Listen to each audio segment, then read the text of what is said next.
Hi friends, இன்றைக்கி நம்ம சூப்பராக அதே சமயம் ரொம்ப டிஃப்ரெண்ட்டாக டக்குன்னு ஈஸியாக செய்யக்கூடிய சிக்கன் கிரேவி எப்படி செய்கிறதுன்னு பார்க்கலாம். இது எல்லாத்தோடையும் நம்ம வச்சு சாப்பிட்றதுக்கு ரொம்ப சூப்பராக இருக்கும். இப்போ இது நம்ம எப்படி செய்கிறதுன்னு பார்க்கலாம். ஒரு பேனில் ஒரு 3 டேபிள் ஸ்பூன் அளவுக்கு ஆயில் ஊற்றிருக்கேன். மிளகுத்தூள் நல்லா இந்த மாதிரி நம்ம நைஸாக பவுடர் பண்ணி எடுத்துக்கலாம். அந்த மிளகுத்தூள் நல்லா எண்ணெயில் நல்லா நம்ம சிம் பண்ணியே பொரிஞ்சு எடுக்கிற மாதிரி இந்த அளவுக்கு பார்த்திங்கன்னா நல்லா பொரியட்டும். அதுக்கப்புறமா ஒரு 7-8 பூண்டு எடுத்திருக்கேன். பூண்டை நல்லா தோல் உரித்து எடுத்துகிட்டு இந்த மாதிரி தட்டி அதை நம்ம இந்த மிளகோட சேர்த்து அதையும் சேர்த்து நல்லா நம்ம பொரிய விடலாம். இப்போ இந்த மிளகும் பூண்டோட வாசமும் நமக்கு சூப்பராக இருக்கும். இப்போ நான் 1/2 கிலோ சிக்கனுக்கு ஒரு 4 பெரிய வெங்காயம் எடுத்து இந்த மாதிரி நீல வாக்கில் கட் பண்ணி எடுத்திருக்கேன். இப்போ இதை நல்லா வதக்கிக்கலாம். நம்ம வெங்காயம் நல்லா வதங்கின பிறகு நம்ம ஒவ்வொரு பொருளாக சேர்த்துக்கலாம். இப்போ இந்த வெங்காயம் நல்லா வதங்கினோன்னு நம்ம ஒரு தக்காளி எடுத்து கட் பண்ணி வச்சுருக்கேன். இப்போ இதை நான் சொல்கிற அளவு எல்லாமே 1/2 கிலோ சிக்கனுக்கு ஒரு தக்காளி எடுத்து கட் பண்ணி நம்ம இதோட சேர்த்துக்கலாம். இப்போ வெங்காயம் தக்காளி சேர்ந்து நல்லா மிக்ஸ் ஆகிடுச்சு. இப்போ பாருங்கள், இது நல்லா வதங்கிருச்சு. இப்போ ஒரு கைப்பிடி அளவுக்கு அதோட புதினா சேர்த்துக்கிறேன். நம்ம டிஃப்ரெண்ட்டாக ஒவ்வொரு மெத்தடில் சிக்கன் செஞ்சு சாப்பிட்ருப்போம். இந்த மாதிரி ஒரு டைம் நீங்கள் செஞ்சு பாருங்கள், ரொம்பவே சூப்பராக இருக்கும். அதே சமயம் டேஸ்ட்டு ரொம்ப அல்டிமேட்டாக இருக்கும். நம்ம ஒயிட் ரைஸோட பிசைஞ்சு சாப்பிட்றதுக்கு ஷைடிஷாக கிரேவியாக வச்சு சாப்பிட்றப்ப ரொம்ப சூப்பராக இருக்கும். எல்லா சாதத்துக்குமே ரொம்ப நல்லாயிருக்கும்.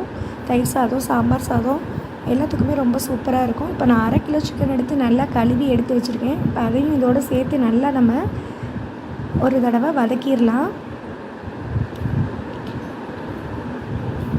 இப்போ சிக்கன் நல்லா நமக்கு வதங்கின பிறகு பார்த்திங்கன்னா இந்த சிக்கனுக்கு தேவையான அளவு உப்பு சேர்த்துக்கலாம். நம்ம உப்பு சேர்த்துட்டு காரத்துக்கு நம்ம மிளகாத்தூள் சேர்க்குறோம். இதில் வேறு எந்த ஸ்பைசஸுமே நம்ம ஆட் பண்ண போகிறதில்ல. மிளகு பவுடரும் மிளகாத்தூளும் மட்டும்தான் சேர்க்குறோம். இஞ்சியும் கூட நம்ம இதில் சேர்க்கலை. பூண்டு மட்டும் தட்டி போட்டாலே போதும். இதோட டேஸ்ட் அவ்வளோ சூப்பராக இருக்கும். இப்போ இது எல்லாமே நம்ம நல்லா மிக்ஸ் ஆகிற மாதிரி நல்லா வதக்கிட்டோம். இப்போது இந்த சிக்கன்லேருந்து விட்டு வர தண்ணியே நமக்கு போதுமானதாக இருக்கும். இப்போ நான் ஒரு 1/4 டம்ளர் அளவுக்கு தண்ணி ஊற்றிருக்கேன். பாருங்கள், இந்த மாதிரி ஊற்றிட்டு நம்ம ஒரு தட்டு போட்டு நல்லா மூடி வச்சிடலாம். ஒரு 10 நிமிஷத்தில் பார்த்திங்கன்னா நமக்கு சிக்கன் நல்லா நமக்கு வெந்துடும். இந்த மாதிரி நல்லா தட்டு போட்டு மூடி வச்சுட்டு இப்போ எடுத்து பார்க்கலாம். 10 நிமிஷம் கழித்து பார்த்தோன்னா சிக்கனும் நல்லா வெந்திருக்கும். அதே சமயம் நல்லா தண்ணி விட்டு வந்திருக்கு பாருங்கள். உங்களுக்கு நல்லா ட்ரையாக வேணும்னா நல்லா இந்த தண்ணியை ஃபுல்லாக நம்ம நல்லா வற்ற விட்டுட்டு அதுக்கப்புறமா எடுத்துக்கலாம். இல்லை செமி கிரேவியாக வேணுங்கிறவங்க இந்த மாதிரியே நம்ம இந்த பக்குவத்தில் நம்ம எடுத்துக்கலாம். இப்போ நான் சீரகத்தூள் நல்லா ஃப்ரெஷ்ஷாக அரைச்சி எடுத்து வச்சுருக்கேன். சீரகம் ஒரு 3 ஸ்பூன் அளவுக்கு எடுத்து நல்லா பவுடர் பண்ணி எடுத்து வச்சுருக்கேன். அதை இப்போ நம்ம லாஸ்ட்டாக சேர்த்து நல்லா இந்த மாதிரி கிண்டி விட்டுடலாம். இதோட டேஸ்ட்டே பார்த்திங்கன்னா சீரகம், மிளகு இந்த 2ஓட டேஸ்ட்டு தான் இந்த சிக்கனுக்கு நமக்கு ரொம்பவே டேஸ்ட் கொடுக்கும். இப்போ பாருங்கள், நம்ம ஊற்றின ஒரு 3 டேபிள் ஸ்பூன் எண்ணெய் பாருங்கள், நல்லா எண்ணெய் பிரிஞ்சு வந்துருச்சு.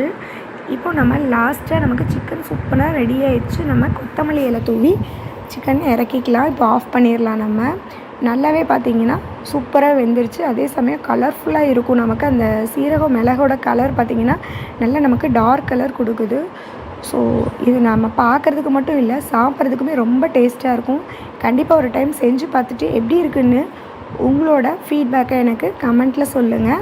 நீங்கள் இப்போ தான் நம்மளோட சேனலை ஃபஸ்ட் டைம் பார்க்குறீங்க அப்படின்னா நம்மளோட வீடியோக்கு ஒரு லைக் கொடுத்துட்டு சேனலை சப்ஸ்கிரைப் பண்ணிவிட்டு ஆல்ன்ற பட்டனை கிளிக் பண்ணி வச்சுட்டிங்க அப்படின்னா நான் போடுற வீடியோஸ் உங்களுக்கு உடனுக்குடன் வரும். இப்போ பாருங்கள், சூப்பரான கிரேவி நல்லாயிருக்கு. நம்ம இந்த மாதிரி செமி கிரேவியாக வச்சுட்டோம் அப்படின்னா ஒயிட் ரைஸோட பிசைஞ்சு சாப்பிட்றது கூட நல்லாயிருக்கும் நமக்கு. Okay friends, bye.